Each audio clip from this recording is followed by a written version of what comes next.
وعلى آله وأصحابه وبارك وسلم تسليما كثيرا كثيرا أما بعد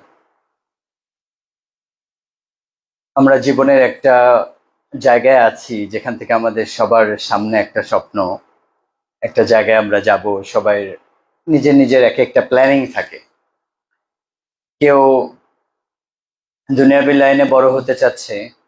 আমাদের সবার টার্গেট এটা যে দুনিয়াতে আমরা একটা স্ট্যাটাস, একটা জায়গা, যাতে করে আমি একটা সম্মানিত হতে পারি, একটা ভালো মানুষ আমাকে চিনে, মানুষ আমাকে জানে। তার আগে আমাদের কিছু জিনিস ঠিক করতে হবে যে আমি মানুষ হিসাবে কোন জায়গায় যেতে চাই।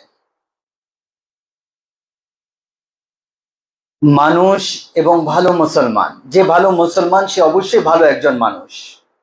এই জন্য জীবনের সফর শুরু করার আগে এটা ঠিক করতে হবে যে জীবন কিভাবে আমি অতিবাহিত করব। আমি ভালো এয়ারফোর্সে যাই, ভালো আর্মি অফিসার হই, ভালো নেভি অফিসার হই, এটা আমাদের প্রয়োজন। কিন্তু আমি ভালো মানুষ হই, ভালো মুসলমান হই, এটা আমাদের জীবনের উদ্দেশ্য। আমাদের এই ভালো হওয়ার উপর আমাদের জীবনের মাপকাঠি। আমি একজন অফিসারকে চিনি, আমাদের আত্মীয় হন, এখন উনি অ্যাডিশনাল আইজি। উনি যখনই যে জায়গায় গেছেন ওই জায়গায় মানুষের এরকম খেদমত আর মানুষের এরকম কাজ করছেন যে পুরো দুনিয়ার মধ্যে এরকম মানুষ পাওয়া খুব কঠিন।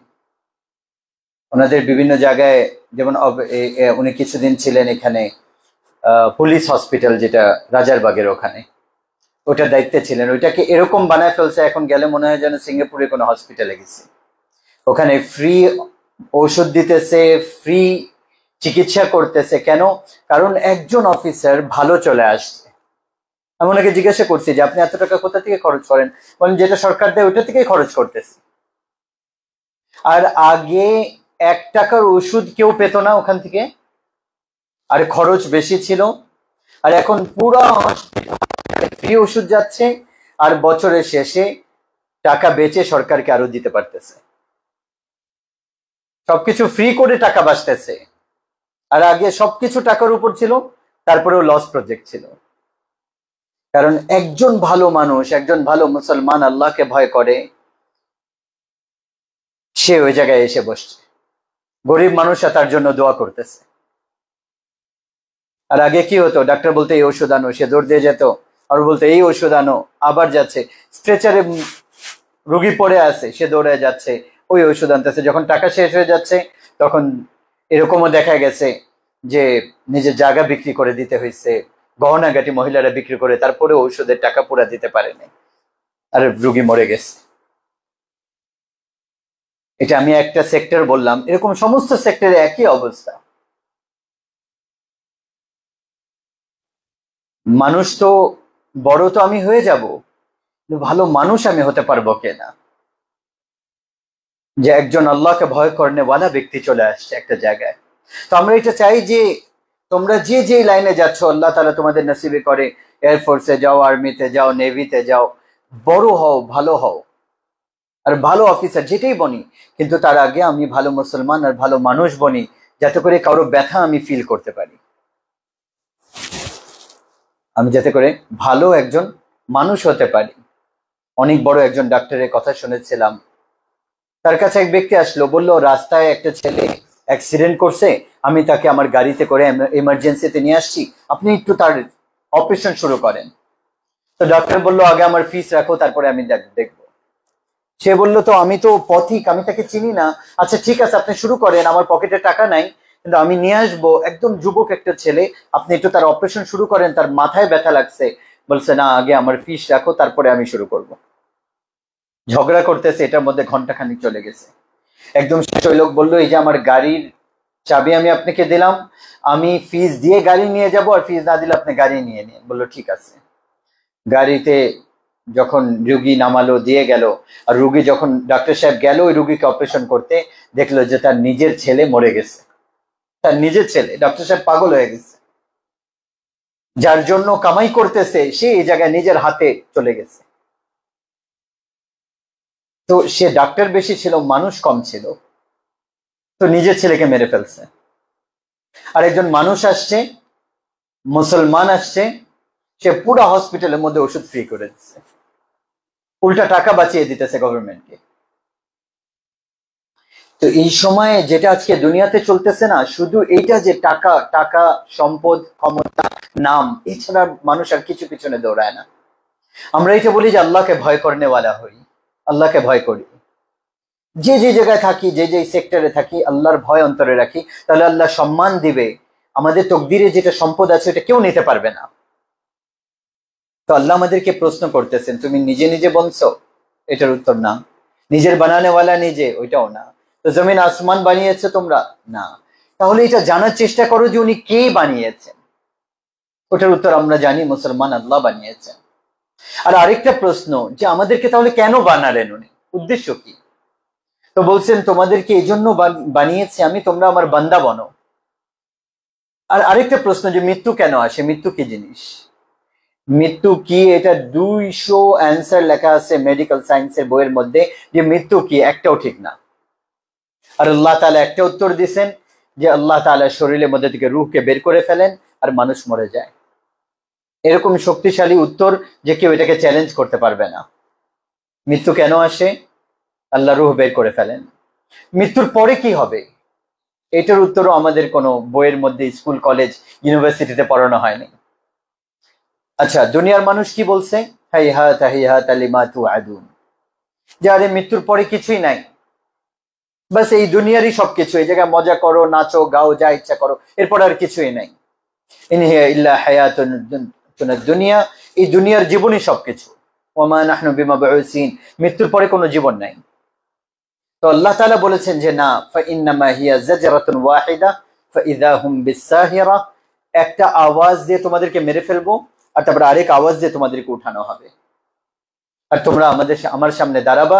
ফারিকুন ফিল জান্নাতি ওয়া ফারিকুন ফিস সাঈর, একদল জান্নাতের দিকে যাবে, আরেক দল জাহান্নামের দিকে যাবে। তো এইটা আল্লাহ তাআলা আমাদেরকে বলছেন, এগুলোর জ্ঞান আমাদের কাছে নাই, আর পাবো না কোথাও। এখন আমাদেরকে শুধু এটাই না যে আমি বড় অফিসার হয়ে যাব, বড় আগে বেড়ে যাব, দুনিয়ার নাম সম্মান হবো, না। একজন ছিলেন, তার ছেলে টপ করছে, সমস্ত রেকর্ড ভাঙছে, সব এক্সামের মধ্যে টপ করছে, আর সমস্ত রেকর্ড ভেঙে ফেলছে। তো তার ছেলের সাথে যখন, তার বাবার সাথে যখন দেখা হলো, তো বলতে লাগলো, ইনশাল্লাহ আমার ছেলে বড় অফিসার হবেই হবে, বা তার ইচ্ছা ছিল তার ছেলে সচিব হবে বা সেক্রেটারি হবে। তো বললো, আমার ছেলে তো কিছুদিন পরে এটা বলতে লাগলো, যে যেই ছেলের কারণে আমি সবকিছু কোরবান করছি, ওই ছেলে আমাকে জব করে দিচ্ছে। মানে কি, সে বাংলাদেশে টপ তো করছে, কিন্তু সে মানুষ বনে নাই। তো মা আর বাবার সাথে এরকম খারাপ ব্যবহার, যে মা বাবা চোখের পানি ফেলতেছে। বলতে লাগলো, ছেলে এটা তো ভালো ছিল যে তুমি অশিক্ষিত থাকতা, কিন্তু আমাদের সাথে ব্যবহার ভালো করতা, তুমি ভালো পাশ করে আমাদের কি লাভ হলো? এই জন্য একটা রাস্তায় আমাদেরকে চলতে হবে, তার ডানে বামে আমরা যেতে পারবো না, যেটাকে আল্লাহ তাআলা ইসলামের নাম দিয়েছেন। ইসলাম, যেটার উপর চলার দ্বারা আল্লাহ তাআলা সামনে যায় আমাদেরকে জান্নাত দিবেন, আর দুনিয়াতে সুন্দর একটা উত্তম জীবন দিবেন। তার কিছু আদাব আছে, তার কিছু নিয়ম আছে, যেটাকে আমরা শিখবো, তাহলে আমরা ভালো মানুষও বনবো আর ভালো অফিসারও বনবো। সুলতান মাহমুদ গজনভি রহমতুল্লাহ আলী, দুনিয়াতে 4 জন বড় বাদশাহ ছিল, বিজেতা, টপ লিস্টে। সবার উপরে চেঙ্গিজ খান, তারপর মাহমুদ গজনভি, তারপর হচ্ছে সিকান্দার ইউনানি, আর চতুর্থ হচ্ছে তৈমুরলান। এর মধ্যে 2 জন মুসলমান, 2 জন কাফের। সিকান্দার ইউনানি সেই ঈসা আলাইহিস সালামেরও আগে ছিল, ঈসা আলাইহিস সালামেরও আগে, 355 বিসি সে মারা গেছে। সে শুধু 33 বছর বয়সে মারা গেছে, জুন মাসের 13 তারিখ 353 বাবুল শহরে সে মারা গেছে। পুরো দুনিয়াতে মানুষকে মারছে, কিন্তু আল্লাহ তাবারক ওয়া তাআলা যখন ধরছেন, 33 বছর বয়স ছিল মাত্র। সে বলতে লাগলো, কেউ আছে আমার কাছ থেকে আমার পুরো ক্ষমতা নিয়ে নিবে, আর আমাকে শুধু আমার বাড়িতে যাওয়ার এই সময়টা আমাকে দেবে। সে মারা গেছে, সে রাস্তার পথিমধ্যেই মারা গেছে। তার একমাত্র ছেলে, তাকেও কতল করে ফেলা হয়েছে। তার বাদশাহী তিন সর্দারদের মধ্যে বন্টন হয়ে শেষ হয়ে গেছে। চেঙ্গিজ খান ছিল অনেক বড় ক্ষমতাধর, 40 বছর পরে তার বংশধররা মুসলমান হয়ে গেছে। মাহমুদ গজনভি, উনি 34 বছর ক্ষমতায় ছিল, আর দুনিয়াতে 2 নম্বর বিজেতা ছিল। 34 বছর ক্ষমতা করেছেন, সুলতান উপাধি পেয়েছেন, উনি কোনো মসজিদের ইমাম ছিলেন না, উনি কোনো আলেম মুফতি ছিলেন না, উনি কোনো বড় আল্লাহওয়ালা ছিলেন না, আর কোনার মধ্যে বসে বসে আল্লাহওয়ালাও করেন নাই। 34 বছর দুনিয়ার উপর ক্ষমতাধর ছিলেন। 1974 সালে গজনি, যেখানে ওনার কবর, ওই জায়গায় ভূমিকম্প আসছে, ওনার কবর খুলে গেছে। তো কবরকে ঠিক করার জন্য ওনার লাশ সরাতে আসছে, তো দেখলো ওনার লাশ একদম পরিষ্কার। সুলতান মাহমুদ গজনভী এরকম কবরে পড়ে আছেন যেরকম আজকে কেউ তাকে দাফন করছে। কবর শুধু শহীদ অথবা নবীদেরকে কিছু করেন না, বাকি যে আছে নেক থেকে নেককার মানুষেরও হাড্ডি গোশত পচে যায়। সুলতান মাহমুদ গজনভী নবীও না, শহীদও না, 34 বছর ক্ষমতায় ছিলেন, নিশ্চয়ই এমন কোন আমল করছেন যে 1000 বছর পরেও কবরে মাটি ওনাকে নষ্ট করতে পারেনি। তো তারা ফ্রেঞ্চ সায়েন্টিস্টদেরকে ডাকছিল দেখার জন্য, তো সে দেখে অবাক হয়ে গেল। সুলতান মাহমুদ গজনভী এভাবে ছিল যে তার ডান হাত আর তার কাফন সরানো, যেরকম এরকম ঘুমিয়ে আছে মাত্র, তার শরীর একদম নরম। 34 বছর ক্ষমতায় থাকার পর 1000 বছর কবরে থেকে মাটি তাকে হাত লাগাইতে পারেনি। আমি এটা বলতে চাচ্ছি যে আমরা আল্লাহ তাআলার নেক বান্দা বনে জীবন অতিবাহিত করি, যেটা আমাদের জীবনের উদ্দেশ্য। ওয়ামা খালাকতুল জিন্না ওয়াল ইনসা ইল্লা লিয়াবুদুন, যে আল্লাহ আপনার বান্দা বনবো। আল্লাহর বান্দা বনার জন্য কয়েকটা সবক আছে, যেটা সূরা লোকমানের মধ্যে আল্লাহ তাআলা টিচারদেরকে, বাবাদেরকে এবং বাচ্চাদেরকে বলার জন্য আমাদেরকে সবক শিখিয়েছেন। এবং প্রতিটা স্টুডেন্ট, প্রতিটা ছেলে, প্রতিটা টিচার, প্রতিটা বাবার এই রুকু মুখস্থ রাখা উচিত। আর আমাদেরও স্মরণ রাখা উচিত যে ওয়াইয ক্বালা লুকমানু লিবনিহি ওয়া হুয়া ইয়াইযুহু, যখন লোকমান আলাইহিস সালাম নিজের ছেলেকে নসিহত করলেন। আল্লাহ তাআলা এই নসিহত আমাদেরকে কেন শুনিয়েছেন? যে তোমরা তোমাদের বংশধরদেরকে এই ভিত্তির উপর বড় করবা। প্রথম নসিহত কি? ইয়া বুনাইয়া লা তুশরিক বিল্লাহ, যে আমার সন্তান শিরক করবা না। লা ইলাহা ইল্লাল্লাহ, আল্লাহ ছাড়া কোনো মাবুদ নেই, আল্লাহ ছাড়া ইবাদতের যোগ্য কেউ নাই, আল্লাহ ছাড়া তোমার কাজ পুরা করনেওয়ালা কেউ নাই, আল্লাহ ছাড়া কারো হাতে কিছু নেই। যখন আমরা অন্তর থেকে আল্লাহর কাছে চাবো না, আল্লাহ অবশ্যই দিবেন। হ্যাঁ, যখনই আমরা নিজেরাও চিন্তা করো একটু, যখনই এরকম পরিস্থিতি আসছে যে আল্লাহর কাছে চাওয়া ছাড়া আর কোনো রাস্তা ছিল না, তো যখনই চাওয়া হয়েছে চাওয়ার মতো, আল্লাহ কিন্তু খালি হাতে ফেরত পাঠান নাই কাউকে। আমরা চাইতে জানি না আল্লাহর কাছে, যেভাবে আল্লাহর কাছে, মানুষের কাছে আমরা যেরকম চাই না, আল্লাহর কাছে তার 10 ভাগের 1 ভাগও ওরকম ভাবে আমরা চাই না। চাইতে না জানলে আল্লাহ দিবে কেন? আর বলি যে আল্লাহ দেয় না, আল্লাহ করে না। অথচ যে কোনো অসুবিধা আসলে প্রথমে আল্লাহর কাছে চাওয়ার কথা। আমরা আগে কি করি? পুরো দুনিয়ার সব করে তারপর যদি দেখে হয় নাই, তারপরে বলি এখন আল্লাহ আল্লাহ করো, এখন আল্লাহর কাছে বলো, এখন নামাজ পড়তে হবে, এখন সদকা করতে হবে, পরে আল্লাহর কাছে মন যায়, আগে যেটা যাওয়ার কথা ছিল। এই জন্য এই সবকটা মনে রাখা যে জীবনে যখনই যে পদক্ষেপে, যখনই কোনো প্রয়োজন আসে, আগে 2 রাকাত নামাজ পড়ে আল্লাহকে বলি, তারপরে আমি দুনিয়ার যত রাস্তা আছে সেগুলো অবলম্বন করি, কোনো অসুবিধা নেই, কিন্তু আগে আল্লাহকে বলি। আমি যদি আগেই মানুষের দ্বারে যাব না, তারপরে আল্লাহ বলবে আচ্ছা যাও, তুমি তো আমার কাছে আসো নাই, তুমি যাদের কাছে গেছো তাদের হাওয়ালা তোমাকে করে দিলাম, বাকি করবেন তো আল্লাহ তাআলাই। এই জন্য মানুষ তো আমাদের কিছু দিতে পারবে না, দিবেন তো আল্লাহ তাআলাই।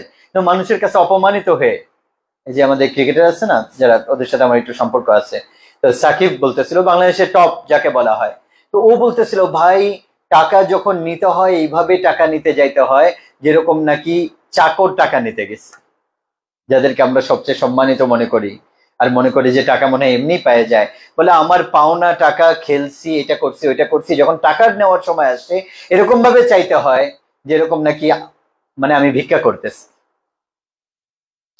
এই জন্য লা ইলাহা ইল্লাল্লাহ, আল্লাহর উপর ভরসা করে আমি যখন সামনে হাত উঠাবো না, আল্লাহ খালি হাত ফেরত পাঠাবে না। এই জন্য প্রথম সবক লা ইলাহা ইল্লাল্লাহ, আল্লাহ আমার সাথে আছে, আল্লাহ আমার সাথে আছে। এটা তো আল্লাহ তাআলা আমাদেরকে এমনি দিয়ে দিয়েছেন মুসলমান হিসাবে, আল্লাহ লা ইলাহা ইল্লাল্লাহ আমরা শিখে গেছি। এই জন্য কোনো মুসলমান বড় ছোটর জন্য জীবনের সর্বপ্রথম সবক এটা, যে তার সম্পর্ক আল্লাহর সাথে বনে, সে আল্লাহ তাআলার বরত্ব দিয়ে তার অন্তর ভরে যায়। এটা হচ্ছে 1 নম্বর সবক। আচ্ছা, আল্লাহর পরে কার হক? ওয়াসাইনাল ইনসানা বিওয়ালিদাইহি ইহসানা। আল্লাহ তার রাসূলের পরে আল্লাহ বলছেন তোমাদের মা বাবার ব্যাপারে আমি তোমাদেরকে বিশেষভাবে নসিহত করছি। আলোচনা করছে মা বাবার ব্যাপারে, আর শেষে খুলে যখন কথা বলছেন তখন মার ব্যাপারে বলেছেন বেশি। হামালাতহু উম্মুহু ওয়াহনান আলা ওয়াহনিন, কারণ তোমার মা তোমাকে বহন করেছে ব্যথার উপর ব্যথা বহন করে। না, আরবি ভাষা অনেক সুন্দর, এটা তর্জমা দিয়ে ট্রান্সলেশন দিয়ে সবকিছু বোঝা যায় না। আল্লাহ তাআলা এরকম বলতেছেন যে মনে করেন আপনার হাত, আপনি হাতের উপর কিছু রাখবেন, অথবা এই যে এই জায়গাটা, এই জায়গায় কিছু রাখবেন, তারপরে এটার উপর রাখার আর কোনো জায়গা নাই, তারপর এর উপরে আরো রাখবেন, তার উপরে আরো রাখবেন। তো আল্লাহ তাআলা এটা বলতেছেন যে তোমার মা বাবার বিশেষভাবে খিদমত করো, আর বিশেষভাবে মাকে নাও, কারণ তোমার মা তোমাকে বহন করেছে ব্যথার উপর ব্যথা বহন করে।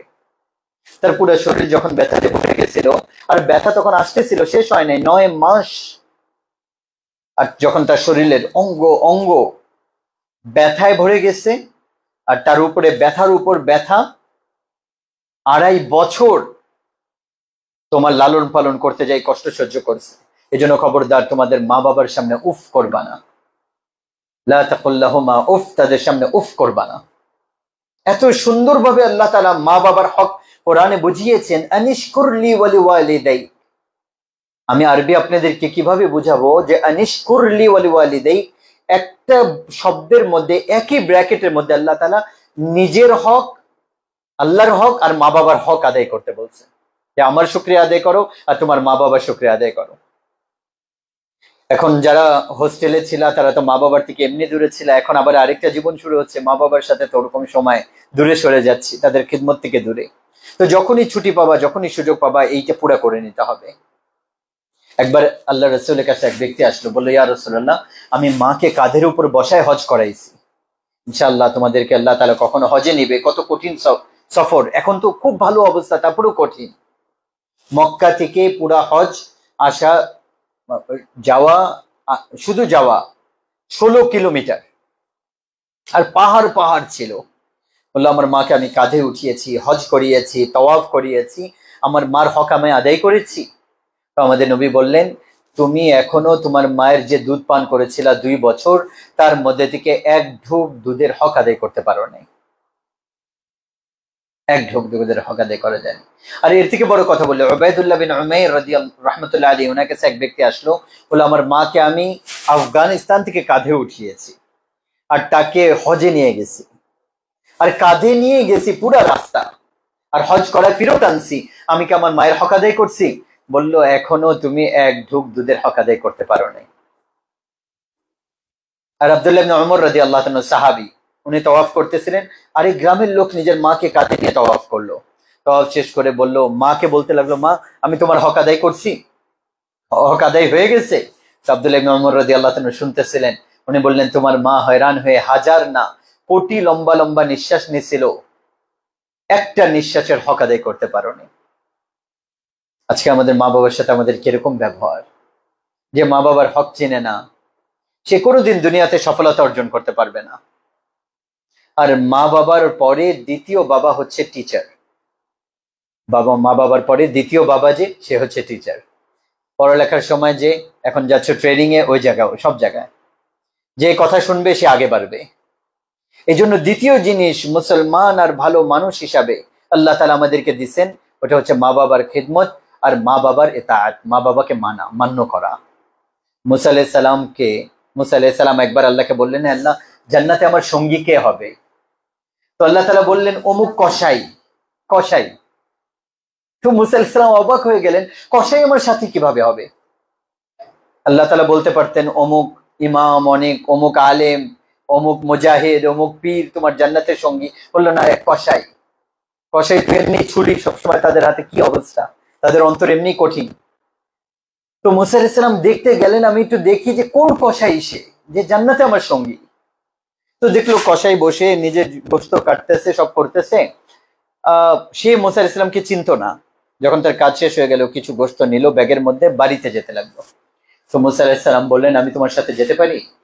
সে জানে না মুসা আলাইহিস সালাম। বললো চলেন। সে বাড়িতে গেল, সে যায় গোশত রান্না করলো, চুলাতে রাখলো, আটা বানাইলো, তারপরে আটা নরম হওয়ার জন্য রাখলো, যে একটু নরম হওয়ার পরে রুটি বানাবে। তারপরে পাতিল গোস্ত এটা রান্না করে রাখলো, তারপর রুটি বানাইলো, তারপর এটাকে প্লেটে সাজাইলো।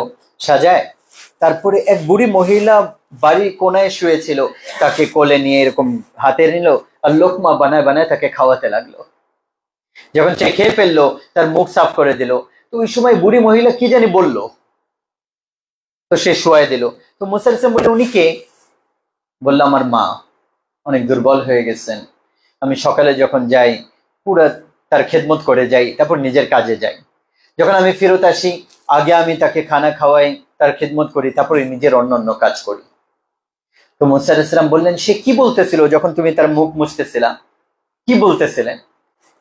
তো বলতে লাগলেন, আরে বুড়ি হয়ে গেছে মা, কি বলতে থাকে, যখনই আমি তার খেদমত করি সে বলতে থাকে, আল্লাহ তোমাকে জান্নাতের সঙ্গী বানায় দেখ, মুসার সঙ্গী বানায় দেখ। তো কোথায় মুসা আর কোথায় আমি? কোথায় মুসা, কোথায় আমি? আমি এক কষাই, আর মুসা আলাইহিস সালাম নবী। মুসা আলাইহিস সালাম বললেন, না না না, তোমার মা তোমার কাজ পুরা করে গেছে। আমি মুসা, আল্লাহ আমাকে জানাই দিয়েছেন, আমি তোমাকে দেখতে আসছি। এই জন্য দেখো না, আমরাও দেখে যখন আমাদের টাকা দরকার হয় তখনই মা বাবার কাছে যাই, আর না হলে মা বাবার কাছে যাই না। যখনই টাকা শেষ হয়ে যায় তখনই বাবাকে ফোন দেয়, তার আগে কখনো ফোন দেয় না। এই জন্য না, সবসময় মা বাবার খেদমত করা, তাদের কাছে বসা, তাদের সাথে কথা বলা। এখন তো সুযোগ আরো কমে যাচ্ছে, দূরে সরে যাচ্ছ, তো ওখান থেকে চিঠি লেখা মা বাবাকে। এখন তো চিঠির সময় শেষ হয়ে গেছে। মা বাবা যখন চিঠি দেখে না, বাচ্চাদের চোখের পানি পড়ে, দোয়া দেয়, ওইটাই জান্নাত পাওয়ার জন্য যথেষ্ট। এক বড় ধনী ব্যক্তি এটা বলতেছিল, আজ পর্যন্ত আমি যা দোয়া করছি আমার দোয়া কোনোদিন ফেরত দেয়নি, আল্লাহ সব দোয়া কবুল করছে। বললো, সেটা কিভাবে? বললো, একটা তো আমি প্রতিদিন আমার মা বাবা যখন ঘুমায়, আমি আমার মা বাবার পা টিপে দেই প্রতিদিন। আর যখন আমার কোনো কিছু প্রয়োজন হয় দোয়া করার, তো আমি তাদের পাও টিপে তাদের পায়ের কাছে বসি।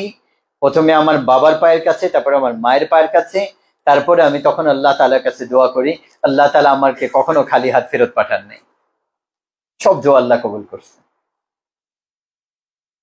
এই জন্য মা বাবার ফরমাবরদার হওয়া, মা বাবার খেদমত করা, ওনাদেরকে কষ্ট না দেওয়া। আমরা যদি না জানতাম, যেটা ভুল হয়ে গেছে ওটা মাফ চেয়ে নেওয়া। আর যখন জানতে পারছি তখন তাদের খিদমত করি, তাদের কাছ থেকে নিয়ে জান্নাতের ফয়সলা করায় নি। যাদের মা বাবা আছে তারা করতে পারবো, যাদের নাই তারা তো পারবো না। আল্লাহ করে আমাদের সবার মা বাবা জীবিত থাকেন, তাদের খিদমত করা। এত নসিব আমাদের জেগে যাবে যে এই ডিগ্রি টিগ্রি যেগুলা বা যেগুলো অফিসের আমরা যে র্যাঙ্ক পাবো, ওগুলা দিয়ে কিছুই হবে না। মা বাবার দোয়া নিবো, এটার উপর যে পাবো না, ওইটা আমাদের পরবর্তী বংশধররাও সফলতা পাবে। কখনো বদদোয়া না নেই, তাদের হায় না নেই, এরকম কোন টিচারের বদদোয়া না নেই, কোনো ওস্তাদেরকে কষ্ট না দেই। আর না হলে যেটা তাদের কাছ থেকে শিখবো ওইটা দিয়ে কিছু করতে পারবো না। টিচারও বাবার দরজা রাখে, সে খারাপ হোক ভালো হোক, এটা তার নিজের কর্ম। আমার টিচার, বাস আমি মাথা নত করে ফেলি, যেটা তার কাছ থেকে নেবো ওইটা আমি পরিপূর্ণ করতে পারবো। তাহলে আলী রাদিয়াল্লাহু আনহু বলতেন যে আমাকে একটা অক্ষর শিখিয়েছে, আমি তার গোলাম, আমি তার গোলাম, চাহে আমাকে বাজারে বিক্রি করে দেখ। আর তৃতীয় যেটা ভিত্তি আমাদের, সেটা হচ্ছে ইয়া বুনাইয়া ইন্নাহা ইন তাকুম মিসকালা হাববাতিন মিন খারদালিন ফাতাকুন ফি সাখরাতিন আও ফিস সামাওয়াতি আও ফিল আরদি ইয়াতি বিহাল্লাহ ইন্নাল্লাহা লাতীফুন খাবীর। এই অনুভূতি অন্তরের মধ্যে জাগ্রত করা যে আমাকে আল্লাহ দেখতেছে, এটা তৃতীয় সবক, যেটা মুসলমান আর ভালো মানুষ হওয়ার জন্য আমাদের জন্য অনেক বড় একটা অস্ত্র, যে আমার আল্লাহ আমাকে দেখতেছে, কেউ না দেখুক।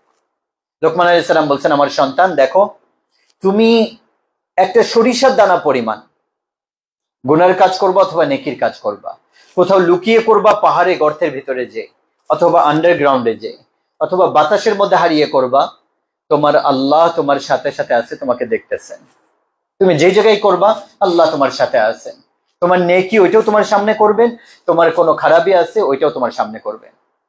এই চিন্তা যে আমার আল্লাহ আমাকে দেখতেছেন, এটা তোমাকে আমাকে অনেক বড় বড় গুনাহ থেকে বাঁচিয়ে দেবে। আর বড় বড় খারাপ কাজ থেকে আমার কলম থেমে যাবে না, আমার এই কদম থেমে যাবে না, আমার আল্লাহ আমাকে দেখতেছে, আমার আল্লাহ আমার সাথে আছে। এই চিন্তা বড় বড় গুনাহ থেকে মানুষকে বাঁচিয়ে দেয়। হাবিব বিন উমাইর একজন বড় আরব সিপাহ সালার ছিলেন, বড় সুন্দর যুবক।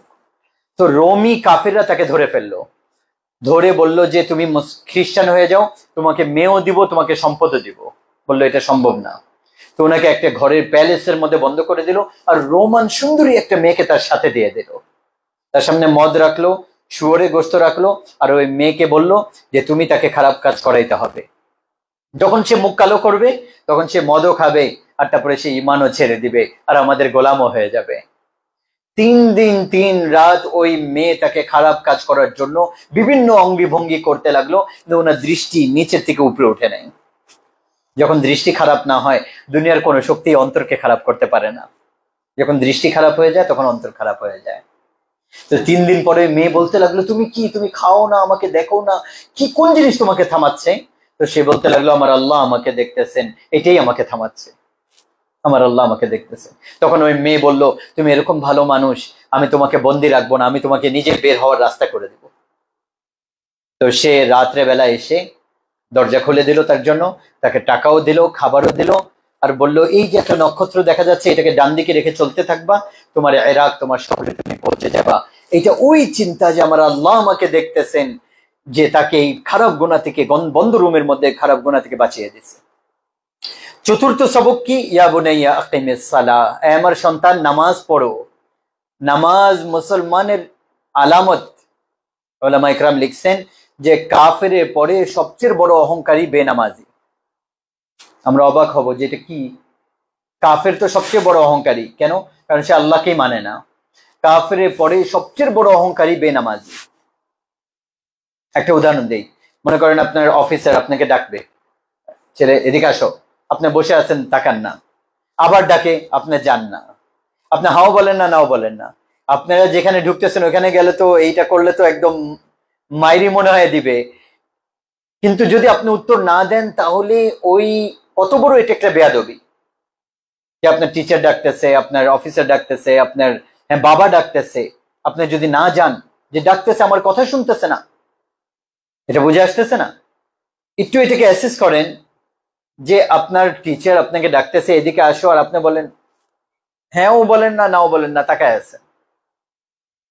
তো যখন আল্লাহ তাআলা বলেন হাইয়া আলাস সালাহ, আসো নামাজের জন্য, আপনি বলেন আমার সময় নাই, আমার পেপার আছে, আমার কাজ বেশি, হ্যাঁ আমার এখন এটা আছে ওইটা আছে, তো আল্লাহর আওয়াজের উপর যেই কদম উঠে না নামাজের দিকে, এই ব্যক্তি হচ্ছে দুনিয়ার সবচেয়ে বড় অহংকারী, দুনিয়ার সবচেয়ে বড় কাফেরে পড়ে। বলছে যে আজান শুনে আর নামাজের জন্য যায় না। আমরা তো মনে করি জালেম সে যে কাউকে মারে কাটে, ক্ষমতাধর বা জায়গা জমি আত্মসাৎ করে, না, যে ব্যক্তি নামাজ ছেড়ে দেয় সে সবচেয়ে বড় জালেম। এই জন্য যে জায়গায় থাকি, যে অবস্থায় থাকি, এই 4টা সবক, আল্লাহর সাথে কাউকে শিরক করা যাবে না, ইবাদত তো আল্লাহ তাআলার জন্য, মা বাবার খেদমত, আল্লাহ তাআলা আমাকে দেখতেছেন, আর নামাজ কোনো অবস্থাতেই কাজা করা যাবে না।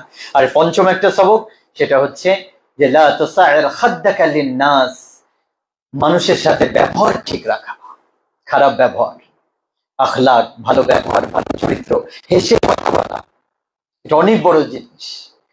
মানুষের সাথে ভালো ব্যবহার করতে কোনো টাকা লাগে না, মানুষের মনের মধ্যে জায়গা করে নেওয়া যায়। নাহলে ব্যবহার যদি খারাপ হয় তাহলে লক্ষ লক্ষ টাকা দিলেও আপনি তার মনে জায়গা করতে পারবেন না। আমি এরকম অনেক মানুষকে চিনি, তার অফিসার তার সাথে খারাপ ব্যবহার করে, কিন্তু মাসের শেষে লাখ টাকা বেতন দেয়, তারপরে ওই অফিসারের বিরুদ্ধে সে গালি দেয়, অথচ লাখ টাকা।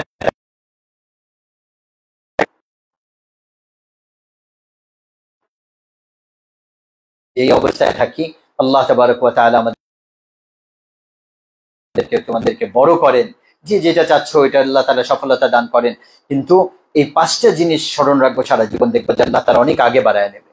আর আখলাক যদি ভালো হবে না, ব্যবহার ভালো, চরিত্র ভালো, তাহলে বড় নামাজ পড়নেওয়ালা, বড় ইমাম, বড় পীর, বড় মসজিদের, হ্যাঁ, তোমাকে ধরতে পারবে না যদি তোমার আখলাক, তোমার ব্যবহার ভালো হয়। আল্লাহ তাআলার কাছে ব্যবহার, আখলাকের দাম অনেক বেশি। এই জন্য আল্লাহ তাআলা তৌফিক দান করেন। কষ্ট করে তোমরা আসছো, অনেক ভালো লাগলো। জীবনে এই জিনিসগুলোকে সামনে রেখে আগে বাড়তে থাকো। আল্লাহ তাআলা দোয়াও করি আমরা তোমাদেরকে, আল্লাহ তাআলা আগে বাড়ান, বড় বানান, ভালো করেন, যে জায়গায় থাকো ওই জায়গায়। আর যখন সুযোগ পাও তবলিগে একটু সময় দেবা। এই যে কথাগুলো বললাম, একটু শেষ করি, যে কথাগুলো বললাম এই কথাগুলো আমাদের জীবনে বাস্তবায়ন করতে পারবো যদি একটু পরিবেশে সময় দেব। ওটা আমরা তবলিগে যেতে বলি, তবলিগে যে অল্প একটু সময় দিয়ে এই জিনিসগুলোকে আয়ত্ত করতে বলি। ওইটা কেন? এটাই হচ্ছে এইটার মধ্যে ওয়া'মুর বিল মা'রুফ ওয়ানহা আনিল মুনকার, ভালো কাজের আদেশ, অসৎ কাজ থেকে নিষেধ করা। এটা লোকমান আলাইহিস সালামের ষষ্ঠ সবক, যে মুসলমান হিসাবে এটা আমাদের পরিচয় যে আমরা ভালো কথা দাওয়াত দেব আর খারাপ কাজ থেকে বাধা দেব। কারণ নবী তো আর কেউ আসবে না এখন, এই জন্য আমাদের দায়িত্ব এটা। চেষ্টা করবো না ইনশাআল্লাহ, যে যে জায়গায় থাকি, যে অবস্থায় থাকি, এই কাজগুলা করার চেষ্টা করি। কি প্রশ্ন বলো?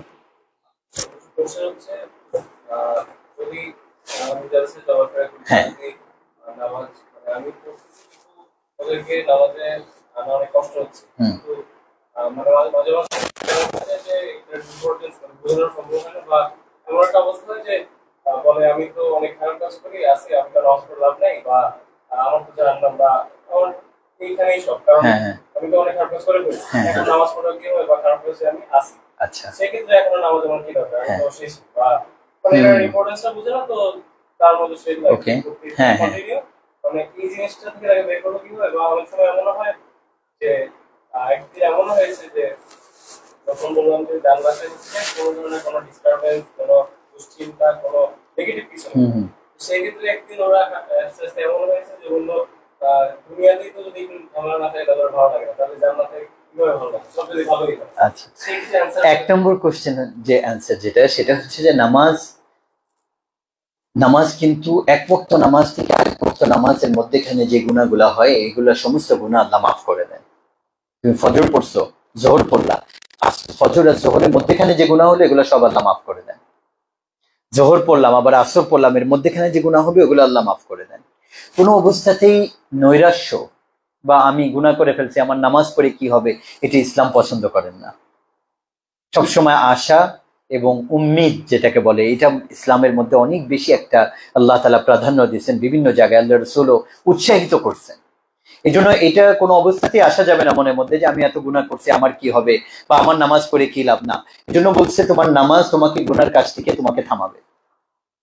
নামাজ পড়তে থাকো, নামাজ পড়তে থাকবে। গুনার কাজ যদি করতেছে, সে তাকে চেষ্টা করতে হবে এটা বন্ধ করার, কিন্তু নামাজও পড়তে থাকবে, তো আস্তে আস্তে গুনার কাজ থেকে সে বের হয়ে আসবে। কোরআনের মধ্যে আল্লাহ তাআলা বলছেন যে নামাজ খারাপ কাজ থেকে বাধা দেয়। এই জন্য আমি এটা না মনে করি যে আমি গুনাহ আগে বন্ধ করি তারপরে আমি নামাজ পড়বো, না, এটা একটা শয়তানের ধোঁকা। আমাকে নামাজ পড়তে থাকতে হবে, গুনাহ থেকে আমি বাঁচতে থাকবো। যেরকম সোলজাররা যদি অ্যাটাকিং মুডে থাকে তাহলে ডিফেন্স অটোমেটিক হয়ে যায়, যদি ডিফেন্স মুডে থাকবে তাহলে অ্যাটাক মুডে কখনো যেতে পারবে না। ঠিক আছে? তো নামাজটা হচ্ছে অ্যাটাকিং মুড, আমি আগে বেড়ে আসি শয়তানের দিকে, তো আমার গুনাহগুলো অটোমেটিক। আর যদি আমি নামাজই না পড়ি তাহলে আমি ডিফেন্সে আসি, ওই ডিফেন্সও যে কোনো সময় আমার নষ্ট হয়ে যেতে পারে। এই জন্য আমার প্রোটেকশনের জন্য আমার নামাজকে ছাড়া যাবে না। বাকি নামাজের তো ফজিলত আছে, তোমরা সবাই পারলে মুনতাখাবে হাদিস একটা কিতাব আছে, মুনতাখাব আল হাদিস, ওটার মধ্যে আমাদের দৈনন্দিন জীবনে চলাফেরার মধ্যে 37টা বিষয়ে উপর কোরআনের আয়াত আর হাদিসের তর্জমা আছে। যে কোনো বিষয় তুমি সূচি খুলবা, নামাজের উপর প্রায় 150-200 হাদিস আর কোরআনের আয়াত পাওয়া যাবা। মানুষের সাথে ভালো ব্যবহার করলে কি লাভ, ওইটার উপর তুমি কোরআনের আয়াত আর 150-200 হাদিস পাওয়া যাবা। এরকম প্রতিটা স্টেপে খাওয়া দাওয়া কিভাবে করতে হবে, চলতে হবে কিভাবে, আমি জিকির করলে কি লাভ, যত ভালো কাজ যেগুলো আমাদের দৈনন্দিন জীবনে লাগে ওগুলোর উপর কোরআনের আয়াত আর হাদিস একত্রিত করা হয়েছে। মুনতাখাব আল হাদিস একটা কিতাব, এটা পারলে সবাই কিনে নিও, ঠিক আছে? ওটা যখনই সুযোগ পাবা একটু পড়লা, রেখে দিও সাথে, লাগেজ তো নিবাই, ওর মধ্যে একটা কোরআন থাকলো আর একটা মুনতাখাবে হাদিস থাকলো। কোরআনটাও পড়া, প্রতিদিন কোরআন পড়া, অল্প সময় হলো 1 পেজ পড়ো এভরিডে, 2 পেজ পড়ো, হয়তো বা তোমরা আটকায় পড়লেও 15 মিনিটের বেশি 2 পেজ পড়তে, বা 20 মিনিট ম্যাক্সিমাম, এর থেকে বেশি সময় লাগবে না। দিনের শুরুটা নামাজ দিয়ে আর কোরআন তেলাওয়াত দিয়ে করো, তারপরে পুরো দিন ট্রেনিং করো, যা করো চেষ্টা করো ইনশাআল্লাহ। আর আরেকটা কথা যেটা কি বললে, কোনো চোখ কোনোদিন দেখে নাই, কোনো কান কোনোদিন চিন্তা করে শোনে নাই, কোনো অন্তর কোনোদিন চিন্তা করে নাই, এরকম জিনিস হচ্ছে জান্নাত। ওখানে যায় যে কি হবে ওটা আমাদের কোনো ধারণাই নাই। বাকি যেগুলো কোরআনের মধ্যে হাদিসের মধ্যে আল্লাহ বর্ণনা করছেন ওগুলো আমাদেরকে উৎসাহিত করার জন্য। কিন্তু এই দুনিয়ার আমাদের এই ব্রেন আর আমাদের নামাজ ঠিক মতো পড়ি নাই। তো একটা কাউন্ট করে নেওয়া যে 2016 সালের জানুয়ারির নামাজ আমি ফজর নামাজ পড়তেছি, এখন যোহর নামাজ পড়তেছি, এভাবে কাউন্ট করে পড়তে থাকা, যে আস্তে আস্তে আস্তে টার্গেট রাখা যে শেষ করার, যেগুলা কাজা হয়ে গেছে, আর সামনে যাতে কাজা না হয় এটা চেষ্টা করা। ঠিক আছে ইনশাল্লাহ? ঠিক আছে, আমরা তাহলে এখন খাবার তো চলে আসছে না যে আসে। আচ্ছা তাহলে সিয়াম একটু যে নিচে থেকে তোমরা দুইজন নিয়ে আসো খাবারটা।